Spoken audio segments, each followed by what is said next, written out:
ಮಾನ್ವಿ ಪಟ್ಟಣದ ಕೋನಾಪುರ ಪೇಟೆಯ ಮಾರ್ಗದಲ್ಲಿ ಖನಿಜ ಸಂಪತ್ತು ಲೂಟಿ ಮಾಡುವ ಟಿಪ್ಪರ್ಗಳ ಸಂಚಾರ ಹೆಚ್ಚಿದ್ದರಿಂದ ಧೂಳು ವಿಪರೀತವಾಗಿದ್ದು ಸರ್ಕಾರ ಕಾನೂನು ಕ್ರಮ ಕೈಗೊಂಡು ಧೂಳು ಮುಕ್ತ ಮಾಡಬೇಕೆಂದು ಆಗ್ರಹಿಸಿ ಕೋನಾಪುರ ಪೇಟೆಯ ನಿವಾಸಿಗಳು ರಸ್ತೆ ತಡೆ ನಡೆಸಿ ಪ್ರತಿಭಟನೆಯನ್ನು ನಡೆಸಿದ್ದಾರೆ. ಇನ್ನು ಮಾನ್ವಿ ಪಟ್ಟಣದ ಕೋಮಾಪುರ ಪೇಟೆಯಿಂದ ಟಿಪ್ಪರ್ಗಳ ಸಂಚಾರ ಜಾಸ್ತಿ ಇರುವ ಕಾರಣ ನಮಗೆ ತೊಂದರೆಯಾಗಿದೆ. ಹಾಗೆಯೇ ಧೂಳಿನಿಂದಾಗಿ ವೃದ್ಧರಿಗೆ ಹಾಗೂ ಮಕ್ಕಳಿಗೆ ಶ್ವಾಸಕೋಶದ ತೊಂದರೆಯಾಗುತ್ತದೆ ಎಂದು ಪ್ರತಿಭಟನಾಕಾರರು ಕಿಡಿಕಾರಿದ್ದಾರೆ. ಮಾನ್ವಿ ಪಟ್ಟಣದ ಕೋನಾಪುರ ಪೇಟೆಯ ಮಾರ್ಗವಾಗಿ ಓವರ್ಲೋಡ್ ಮೂಲಕ ಟಿಪ್ಪರ್ಗಳು ಸಂಚಾರ ಮಾಡಿದರೂ ಸಹ ಮಾನ್ವಿ ಪೊಲೀಸ್ ಇಲಾಖೆ, ರಾಯಚೂರು ಗಣಿ ಇಲಾಖೆ, ಮಾನ್ವಿ ತಹಸೀಲ್ದಾರ್, ಆರ್ಟಿಒ ಇಲಾಖೆ ಅಧಿಕಾರಿಗಳ ದಿವ್ಯ ನಿರ್ಲಕ್ಷ್ಯದಿಂದ ಓವರ್ಲೋಡ್ ಮಾಫಿಯಾ ದಂಧೆ ನಡೆಯುತ್ತಿದೆ ಎಂದು ಇದಕ್ಕೆ ಕ್ರಮ ಜರುಗಿಸಬೇಕೆಂದು ಒತ್ತಾಯಿಸಿದ್ದಾರೆ. ನಾಗರಿಕರ ಪರವಾಗಿ ಮಾತಾಡೋದೇನೆಂದರೆ, ಇಲ್ಲಿ ರಾಜ್ಯ ಹೆದ್ದಾರಿ ಇದು ಮಾನ್ವಿ ಟು ರಾಮದುರ್ಗ, ಆದರೂ ಕೂಡ ಯಾವುದೇ ಬದಲಾವಣೆ ಆಗಿಲ್ಲ. ಇಲ್ಲಿಗೆ ಒಂದು 15-20 ವರ್ಷದಿಂದ ನಮ್ಮ ಸಣ್ಣ ರೋಡ್ ಇತ್ತು, ಅವಾಗೆಲ್ಲ ರೈತರ ಏರಿಯಾ ಇದೆಲ್ಲ ಸಣ್ಣ ರೋಡ್ ಇತ್ತು, ತಡ್ಕೊಂಡಿದ್ವಿ. ಈಗ ಏನು ಮಾಡಿದರು, ಇಡೀ ಟೋಟಲ್ ಇಲ್ಲಿಗಲ್ ಮೈನಿಂಗ್ಸ್ ಎಲ್ಲ ನಮ್ಮ ಭಾಗದಲ್ಲಿಂದನೇ ಹೋಗಬೇಕು. ಪ್ರತಿಯೊಂದು ಏನೇ ಆಗಲಿ, ಒಂದು ಭತ್ತ ಹೋಗಬೇಕು, ಒಂದು ಉಸುಗು ಹೋಗಬೇಕು, ಕಂಕರ್ ಹೋಗಬೇಕು, ಮರಾಮ ಹೋಗ್ಬೇಕು, ಯಾವುದೇ ಒಂದು ಇದು ಹೋಗ್ಬೇಕಂದ್ರೆ ಇಲ್ಲಿ ಕೋನೂರು ಬಿಡ್ಲಿಂದನೇ ಹೋಗ್ಬೇಕು. ಆದರೆ ಈ ಕೋನೂರು ಬಿಡ್ಲಿಂದ ಅಧಿಕ ಅಭಿವೃದ್ಧಿ ಮಾಡೋಕ್ಕೆ ಯಾವ ರಾಜಕಾರಣಿಗಳಾಯಿತು, ಯಾವ ಅಧಿಕಾರಿಗಳಾಯಿತು ಮನಸೋ ಇಚ್ಛೆಯಿಂದ ಇಲ್ಲಿ ಅಭಿವೃದ್ಧಿ ಮಾಡ್ತಾ ಇಲ್ಲ. ಏನು ಮೊದಲಿನಿಂದ ಏನಿದೆ ಅದೇ ರೀತಿಯಾಗಿ ವಾತಾವರಣ ಇಲ್ಲಿದೆ. ಆದರೆ ಇಲ್ಲಿರ್ತಕ್ಕಂಥ ಜನರು ಏನಂದರೆ ಆರೋಗ್ಯ ಹದಗೆಟ್ಕೊಂತ ಹೋಗಿದೆ. ಉದಾಹರಣೆ ಹೇಳ್ಬೇಕಂದ್ರೆ, ನಮ್ಮದೇ ಒಂದು ತರಕಾರಿ ಅಂಗಡಿ ಇತ್ತು, ಆ ಧೂಳ ಇದು ನೋಡಿ ನೋಡಿ ನೋಡಿ ಲಾಸ್ಟಿಗೆ ತರಕಾರಿ ಅಂಗಡಿನೇ ತಗೊಂಡೋದ್ವಿ. ಯಾಕಂದರೆ ಆ ಧೂಳದಿಂದ ಕುಂತು ಜನರು ಏನಂತಾರೆ, ಒಳ್ಳೆಪ್ಪ ತರಕಾರಿ ಅಂತಾರೆ. ಆ ರೀತಿ ವಾತಾವರಣ ಸೃಷ್ಟಿಯಾಗಿಬಿಟ್ಟದ. ಅದರೊಳಗೆ ನಮ್ಮಪ್ಪನ 2 ದಿನ ಕುಂದಿರ್ಸಿದ್ವಿ. ಅಸ್ತಮ ಪೇಷಂಟ್ ಬಂದಾಗಲಿಂದ ನಮ್ಮಪ್ಪನ ಹಾಸ್ಪಿಟ್ಲಿಗೆ ಹಾಕ್ಕೊಂಡು ಭಾಳ ತೊಂದರೆ ಅನುಭವಿಸಿದ್ವಿ. ಈ ರೀತಿ ಸಮಸ್ಯೆ ಉಂಟಾಗ್ಯದ. ಅಲ್ಲ ಸರ್, ಈ ರೀತಿ ಆಗ್ತದೆ ಅಂದ್ರೆ ಸರ್ಕಾರ ಏನು ಮಾಡ್ತದೆ, ಇಲ್ಲಿನ ಅಧಿಕಾರಿಗಳು ಏನು ಮಾಡ್ತಿದ್ದಾರೆ, ಶಾಸಕರು ಏನು ಮಾಡ್ತಿದ್ದಾರೆ? ಇಲ್ಲೆಲ್ಲ ಏನಿಲ್ಲ ಸರ್, ಅಧಿಕಾರಿಗಳು ಕೆಲವೊಬ್ಬರು ರಾಜಕಾರಣಿಗಳು ಮಾತು ಕೇಳ್ತಾರೆ, ಅಲ್ಲಿಗೆ ಸರಿ ಮಾಡ್ತಾರೆ. ಮತ್ತೆ ಅದು ಏನು ಯಥಾಸ್ಥಿತಿ ತಥಾ ಪ್ರಜೆ ತಮ್ಮ ತಾವು ಕೆಲಸ ಮಾಡ್ಕೊಂಡು ಹೋಗ್ತಾರೆ. ಅಲ್ಲ, ಈ ರೀತಿ ಆದ್ರೆ ಮತ್ತೆ ಜನರಿಗೆ ಮತ್ತೆ ಅಸ್ತಮಾ ಮತ್ತು ನಾನಾ ರೀತಿಯ ಕಾಯಿಲೆಗಳು, ವೃದ್ಧರಿಗೆ, ಮಕ್ಕಳಿಗೆ ಈ ರೀತಿ ತೊಂದರೆ ಆದರೆ ಅನಾಹುತ ಆದರೆ ಇದಕ್ಕೆ ಸರ್ಕಾರ ಇದೆ ಅಥವಾ ಅದಕ್ಕೆ ನೇರವಾಗಿ ಶಾಸಕರು ಮತ್ತೆ ಅಧಿಕಾರಿಗಳೇ ನೇರ ಹೊಣೆ. ಅದಕ್ಕೆ ಯಾರು ಸರ್ ಶಾಸಕರು? ಶಾಸಕರು ಅಂಪಯ್ಯ ನಾಯಕ್ ಅವರು. ಮತ್ತೆ ಅವ್ರಿಗೆ ಕಾಳಜಿ ಇಲ್ಲ ಸರ್ ಜನರ ಬಗ್ಗೆ ಕಾಳಜಿ ಇದ್ದಪ್ಪ ಅಂದ್ರೆ ಆಲ್ರೆಡಿ ಬೇರೆ ಮಾರ್ಗವಾಗಿ ಟಿಪ್ಪರ್ಗಳಿಗೆ ವ್ಯವಸ್ಥೆ ಮಾಡ್ತಿದ್ರು. ಯಾಕಂದ್ರೆ ಇಲ್ಲಿ ನಾವು ಅನುಭವಿಸೋದು, ಅವರಿರೋದು ಹಳ್ಳಿಯಲ್ಲಿ, ಜಿಲ್ಲೆಯಲ್ಲಿ, ನಾವಿರೋದು ಇಲ್ಲಿ. ಮತ್ತೆ ಹಿಂಗಾದ್ರೆ ಮತ್ತೆ ಕ್ಷೇತ್ರ ಜನರ ಸಮಸ್ಯೆ ಕೇಳಬೇಕಲ್ಲ ಸರ್? ಕ್ಷೇತ್ರದ ಸಮಸ್ಯೆ ಕೇಳಲೇಬೇಕು. ಅವರು ಕೇಳಲಾರ್ದಾಗ ಏನು ಮಾಡೋಕ್ಕಾಗ್ತದೆ? ನಾವು ಹೇಳಿ 2-3 ಸತಿ ಮನವಿಯಲ್ಲಿ ಲೆಟ್ರ್ ಕೊಟ್ಟು, ಈಗ 5-6 ವರ್ಷದಿಂದ ಲೆಟ್ರ್ ಕೊಟ್ಟು ಏನೋ ಎಲ್ಲ ವ್ಯವಸ್ಥೆ ಏನು ಮಾಡಿದ್ರು ಅವರು ಸ್ಪಂದಿಸ್ತಾ ಇಲ್ಲ ಸರಿಯಾಗಿ. ಮತ್ತೆ ಹಿಂಗಾದ್ರೆ ಹೆಂಗೆ ಸರ್? ಜನರು ಸಾಯಿಲ್ಲ? ಅವರು ಎಲ್ಲದಕ್ಕೂ ರೆಡಿ ಇದ್ದಾರೆ ಸರ್. ಅವ್ರು ಇದ್ದವರು, ನಾವು ಬಡವರು, ನಾವೇ ದುಡ್ಕೊಂಡು ತಿಂಬೋರು. ಇಲ್ಲೆಲ್ಲ 24 ಸರ್ ನಮ್ಮ ಮಕ್ಕಳಿಗೆ ಶಾಲೆಗೆ ಕಳಿಸ್ಬೇಕಂದ್ರೆ ಇವತ್ತು ಭಾಳ ಆಲೋಚನೆ ಮಾಡಕತ್ತೀವಿ.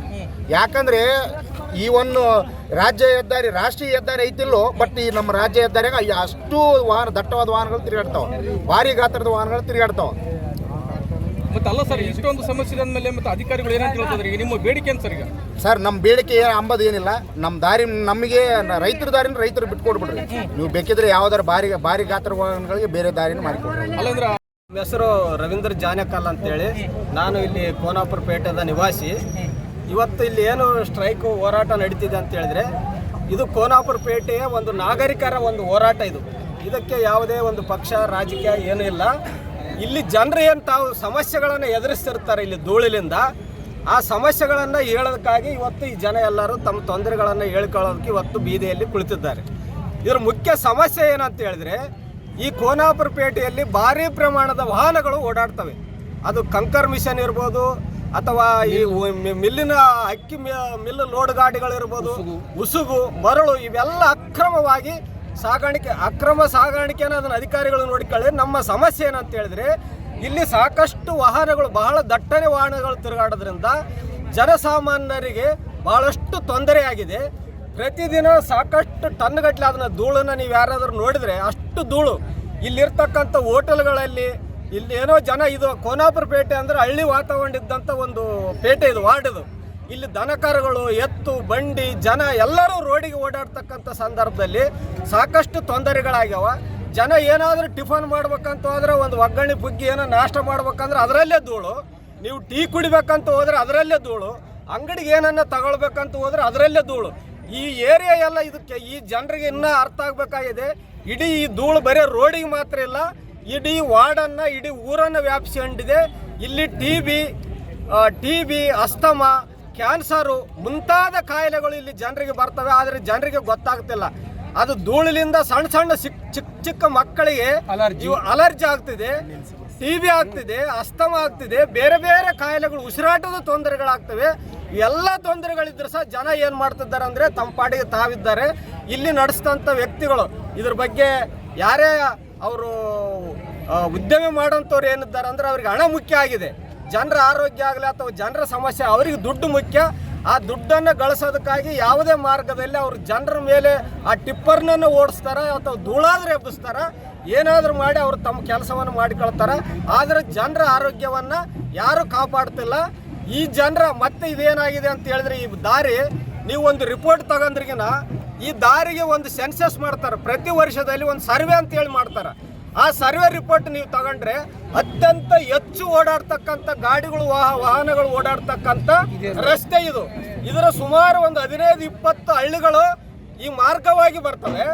ಮತ್ತೆ ಒಂದು ನಿಮಿಷ ಮತ್ತೆ ಗಡಿಭಾಗದ ಏನಿದೆ ಇಲ್ಲಿ, ಗಡಿಭಾಗ ಆಂಧ್ರ ಮೂಲದಿಂದ ಮತ್ತೆ ಸಿನ್ನೂರು, ಗೋನ್ವಾರ, ಈ ಕಡೆ ಉಲಗುಂಚಿ ಮೂಲದಿಂದಲೂ ಸಹ ಸಾಕಷ್ಟು ಸುಮಾರು 50-100 ಹಳ್ಳಿಗಳಿಗೆ ಓಡಾಡೋಂಥ ಜನ, ಕೂಲಿ ಕಾರ್ಮಿಕರು, ಎಲ್ಲರೂ ಬೇರೆ ಬೇರೆ ಓಡಾಡೋಂಥ ಜನದಟ್ಟಣೆ ಪ್ರದೇಶದ್ದು. ಇಲ್ಲಿ ಆ ಗಾಡಿಗಳ ಓಡಾಟದಿಂದ, ಟಿಪ್ಪರ್ಗಳ ಓಡಾಟದಿಂದ ಜನರಿಗೆ ಬಹಳಷ್ಟು ತೊಂದರೆ ಆಗಿದೆ. ಬಹಳ ಮುಖ್ಯವಾಗಿ ಏನಾಗಬೇಕಾಗಿದ್ರೆ ಇದು ಒಂದು ಬೈಪಾಸ್ ರಸ್ತೆ ಆಗಬೇಕು. ಇದು ಮಧ್ಯದಲ್ಲಿ, ಸಿಟಿ ಮಧ್ಯದಲ್ಲಿ ಇಷ್ಟು ಇಕ್ಕಟ್ಟಾದ ದಾರಿಯಲ್ಲಿ ನೀವು ಅಂತಂಥ ಲೋಡ್ಗಳನ್ನು ಬೆಳಗ್ಗೆ ನೀವು 9 ಗಂಟೆಗೆ 8 ಗಂಟೆಗೆ ನೋಡಿದ್ರೆ ಸಾಕಷ್ಟು ಶಾಲೆ ವಾಹನಗಳು ಸಾಕಷ್ಟು ಶಾಲೆ ಮಕ್ಕಳು ಓಡಾಡ್ತಾರೆ. ಆ ಕಡೆ ಸಂಜೆ ಶಾಲೆ ಮಕ್ಕಳು ಓಡ್ತಾರೆ. ಇಲ್ಲಿ ಸರ್ಕಾರಿ ಆಸ್ಪತ್ರೆ ಇದೆ, ಆಂಬ್ಯುಲೆನ್ಸ್ ಓಡಾಡ್ತವೆ, ಪೇಷಂಟ್ಗಳು ಓಡಾಡ್ತವೆ.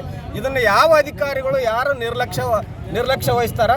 ಅದಕ್ಕೆ ದಯವಿಟ್ಟು ನಿಮ್ಮ ಮಾಧ್ಯಮದ ಮೂಲಕಾದ್ರೂ ಈ ವಿಷಯನ ಸಾರ್ವಜನಿಕರಿಗೆ, ಸಂಬಂಧಪಟ್ಟವರಿಗೆ ಇವತ್ತು ಗೊತ್ತಾಗಲಿ ಅನ್ನೋ ಉದ್ದೇಶದಿಂದ ನಾಗರಿಕರು, ಬೇರೆ ಯಾವುದೇ ಒಂದು ಇಲ್ಲ, ಎಲ್ಲ ಕೋನಾಪುರ ಪೇಟೆ ನಾಗರಿಕರು ಸೇರಿ ಈ ಹೋರಾಟವನ್ನು ಮಾಡ್ತಿದ್ದೀವಿ.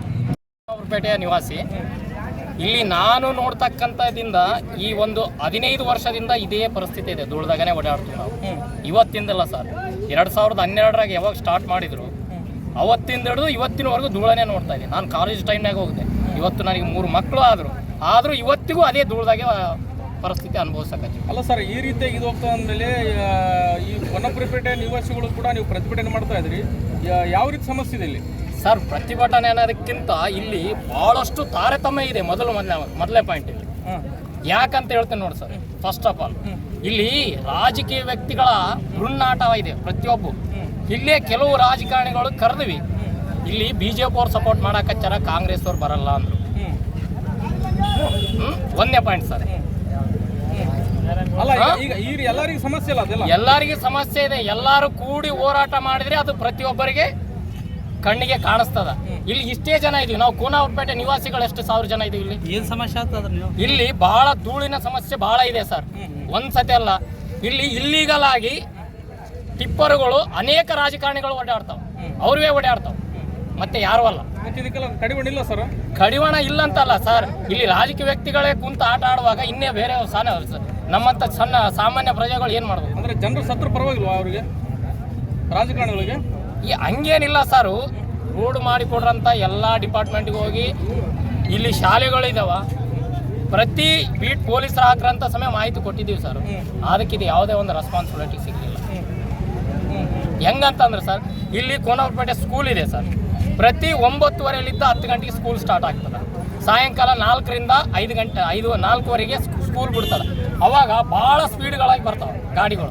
ಅವಾಗ ಚಿಕ್ಕ ಮಕ್ಕಳು ಓಡಾಡ್ತಿರ್ತಾರೆ ಸರ್. ಅದು ಒಂದು ಸರ್. ಆ ಮಕ್ಕಳಿಗೆ ಅಷ್ಟು ಮಾಹಿತಿ ಇರಲ್ಲ, ಗಾಡಿ ಕ್ರಾಸ್ ಮಾಡಬೇಕು, ಕ್ರಾಸ್ ಮಾಡಬಾರ್ದೆ ಅಂತ.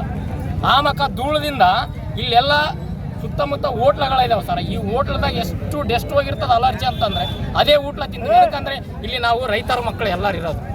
ಪ್ರತಿದಿನ ನಾವು ಯಾವುದೇ ಹೊಲ ಕೆಲಸ ಕಾರ್ಯಗಳಿಗೆ ಹೋಗಿ ಅಷ್ಟು ಅರ್ಲಿಗೆ ಊಟ ರೆಡಿ ಆಗಿರಲ್ಲ. ಇಲ್ಲೇ ಊಟ ಮಾಡಿ, ಇಲ್ಲೇ ನಾಷ್ಟ ಮಾಡಿ ನಾವು ಕೆಲಸಗಳಿಗೆ ಹೋಗ್ತೀವಿ. ಇದರಿಂದ ಎಷ್ಟು ಅಸ್ತಮ ಬರ್ತಾವೆ, ಇನ್ನೊಂದು ಪೇಷಂಟ್ ಬರ್ತಾವೆ, ಇನ್ನೊಂದು ಆಗ್ತದೆ. ಆಮೇಲೆ ಈ ಲಾರಿಗಳ ಮುಖಾಂತರ ಕೆಲವೊಂದು ಅನೇಕ ಸಣ್ಣ ಪುಟ್ಟಗಳು ಹಾಸ್ಪಿಟ್ಲ್ ವಿಷಯಗಳಾಗಿ, ಇನ್ನೊಂದು ವಿಷಯಗಳಾಗಿ ಸ್ಪೀಡಾಗಿ ಹೋಗ್ಬೇಕಂತಂದ್ರೆಗಿನ ಸೈಡ್ ಕೊಡ್ತಾ ಇರಲ್ಲ. ಅಂದರೆ ಎಲ್ಲ ಈ ರೀತಿಯ ಸಮಸ್ಯೆ ಮೇಲೆ ಮತ್ತೆ ಇಲ್ಲಿ ಆಡಳಿತ ವ್ಯವಸ್ಥೆ ಸರ್ಕಾರ ಏನು ಮಾಡ್ತಿದೆ? ಅದು ಆಡಳಿತ ವ್ಯವಸ್ಥೆ ಅನ್ನೋದಕ್ಕಿಂತ ಅಧಿಕಾರಿಗಳ ನಿರ್ಲಕ್ಷ್ಯ ಅಂತ ಹೇಳ್ಬೋದು ಸರ್. ಆಡಳಿತ ವ್ಯವಸ್ಥೆಕ್ಕಿಂತ ಅಧಿಕಾರಿಗಳ ನಿರ್ಲಕ್ಷ್ಯ. ಇಲ್ಲಿ ಪ್ರತಿದಿನ ಒಬ್ಬ ಬೀಟ್ ಪೊಲೀಸರು ಹಾಕಂತ ಹೋಗಿ ನಾನೇ ಸಪ್ರೇಟ್ ಆಗಿ ಮನವಿ ಮಾಡಿದೆ, ಅದಕ್ಕೆ ಯಾವುದೇ ಥರದ ರೆಸ್ಪಾನ್ಸ್ ಕೊಡಲಿಲ್ಲ ಸರ್. ಇದು ಯಾರು ಪೊಲೀಸ್ ಇಲಾಖೆ, ಒಂದು PWD ಇಲಾಖೆಗೆ ಹೋಗಿ ಎಷ್ಟೋ ಸತಿ ಮಸೂದ್ ಸರ್ ಇದಾರಲ್ಲ, ನನ್ನ ತಕ್ಕ ರೆಕಾರ್ಡಿಂಗ್ ಸಮಯ ಇದಾವೆ ಸರ್. ಸುರಾಜ್ ನಕ್ಕುಂದಿಂದ ಹೌದು ಸರ್, ಏನು ಹೋರಾಟ ಮಾಡ್ತಾರೆ ಏನು ಸರ್ ಬೀದಿಗಳದು?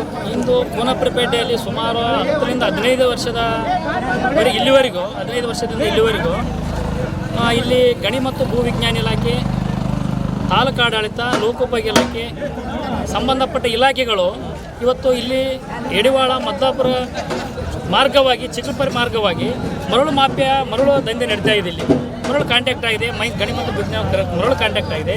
ಇದುವರೆಗೆ ಆದರೂ ಅವರು ಯಾವುದೇ ಕೋನಪುರಪೇಟೆಯಲ್ಲಿ ಇರ್ತಕ್ಕಂಥ ಸುಮಾರು 2 ಕಿಲೋಮೀಟರ್ ದೂರದಲ್ಲಿರ್ತಕ್ಕಂಥ ಈ ಧೂಳು, ಈ ಮನೆಗಳು, ಈ ಹೋಟೆಲ್ಗಳಲ್ಲಿ, ಮಾಂಸದ ಅಂಗಡಿಗಳಲ್ಲಿ, ಮನೆಗಳಲ್ಲಿ ಏನು ಧೂಳು ಬರ್ತಾ ಇದೆ, ಆ ಧೂಳನ್ನು ಕಂಟ್ರೋಲ್ ಮಾಡ್ತಕ್ಕಂಥ ಜವಾಬ್ದಾರಿ ಹೊರ್ತಕ್ಕಂಥ ಅಧಿಕಾರಿಗಳು ಇವತ್ತು ಆ ಧೂಳನ್ನು ಕಂಟ್ರೋಲ್ ಮಾಡ್ತಾ ಇಲ್ಲ.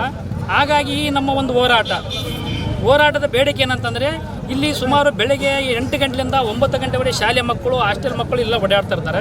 ಆಮೇಲೆ ಹಾಸ್ಟೆಲ್ ಇದೆ, ಗರ್ಭಿಣಿ ಮಕ್ಕಳು, ರೋಗ ರುಜಿ ಬರ್ತಕ್ಕಂಥ ಎಲ್ಲ ಪೇಷಂಟ್ಗಳು ಈ ರೋಡಲ್ಲಿ ಓಡಾಡ್ತಾರಿಂದ ಈ ಸುಮಾರು 20ರಿಂದ 30 ಬೆಳಗ್ಗೆಯಿಂದ ಸಾಯಂಕಾಲವರೆಗೆ ದೊಡ್ಡ ಟಾರಸ್ ಲಾರಿಗಳು ಮತ್ತು ಮಿಲ್ಸ್ ಅಂಗಡಿ ಲಾರಿಗಳೆಲ್ಲ ಓಡಾಡ್ತಾ ಇದ್ದರಿಂದ ಇಲ್ಲಿ ಬರ್ತಕ್ಕಂಥ ಮಕ್ಕಳು, ಶಾಲೆ ಮಕ್ಕಳು ಏನು ಓಡಾಡಿದ ಟೈಮ್ದಲ್ಲಿ ಅಪಘಾತದಲ್ಲಿ ಈಡಾಗುವಂಥ ಸಂಭವ ಇದೆ.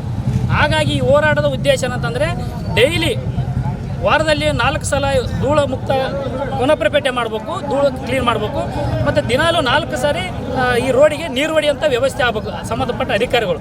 ಒಂದು ವೇಳೆ ಈ ಅಧಿಕಾರಿಗಳು ನಮ್ಮ ಬೇಡಿಕೆಗಳಿಗೆ ಈಡೇರಿಸದಿದ್ದರೆ ಅಹೋರಾತ್ರಿ ಧರಣ ಮಾಡ್ತಕ್ಕಂಥದ್ದು ಈ ಒಂದು ಸ್ಥಳೀಯ ನಿವಾಸಿಗಳ ಬೇಡಿಕೆ ಆಗಿದೆ. ಹಾಗಾಗಿ ಈ ಅಧಿಕಾರಿಗಳು ಬಂದು ನಮಗೆ ಬೇಡಿಕೆಗಳು ಈಡೇರಿಸುವಂತೇಳಿ ನಮಗೆ ಮಾತು ಕೊಡುವವರೆಗೂ, ಬೇಡಿಕೆಗಳನ್ನು ಈಡೇರಿಸುವವರೆಗೂ ಈ ಹೋರಾಟವನ್ನು ನಾವು ಕದಲೋದಿಲ್ಲ. ಅಲ್ಲ ಸರ್, ಈ ಮಾನವಿಯಲ್ಲಿ ಇಷ್ಟೊಂದು ಧೂಳಿದೆ, ಟಿಪ್ಪರ್ಗಳ ಅಕ್ರಮ ಮರಳು ಮಾಫಿಯಾ, ಅಕ್ರಮ ಖನಿಜ ಸಂಪತ್ತು ಲೂಟಿ ಮಾಡ್ತಾರೆ, ಟಿಪ್ಪರ್ಗಳ ಸಂಚಾರ ಆಗ್ತದೆ ಅಂತ ಹೇಳ್ತಾ ಇದ್ದೀರಲ್ಲ, ಇದು ಯಾರ ದುರಾಡಳಿತದಿಂದ ಈ ರೀತಿಯ ದಂಧೆ ನಡೀತಾ ಇದೆ ಸರ್? ಇದೆಲ್ಲ ದೂರ ಆಡಳಿತ ಅಂದ್ರೆ ತಾಲೂಕು ಆಡಳಿತ ಮತ್ತು ಗಣಿ ಮತ್ತು ಭೂವಿಜ್ಞಾನ ಇಲಾಖೆ ಅಧಿಕಾರಿಗಳೇ ನೇರ ಹೊಣೆಗಾರ.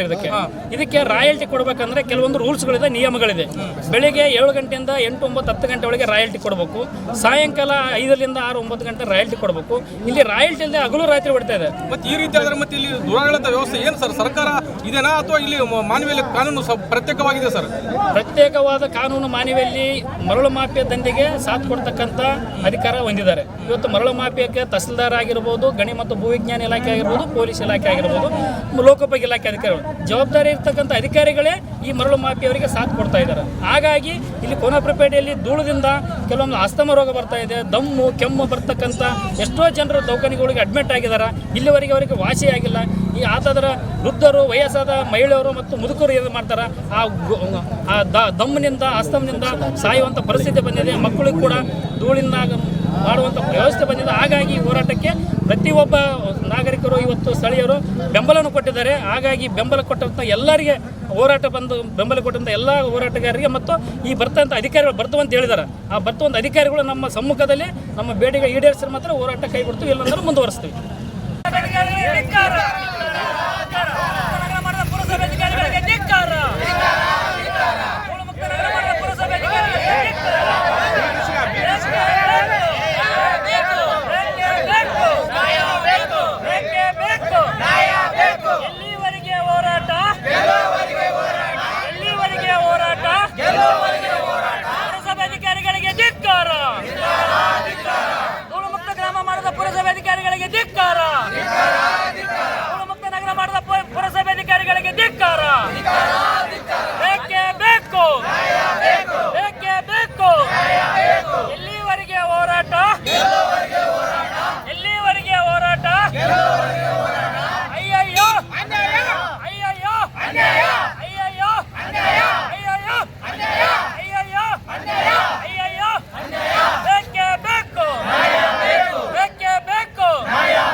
Bureau report, Shivateja, BV5 news Kannada, Manvi. Thanks for watching. Read, discuss and debate with editor Dr. Yan Prashant Rao. Wanted reporters in print, digital and visual media for Bharat Vaibhav Daily Newspaper, BV News 5 Channel and BV Fast Web News from all the talukas of Karnataka, Goa and Maharashtra. If interested, send your resume to 9019229369.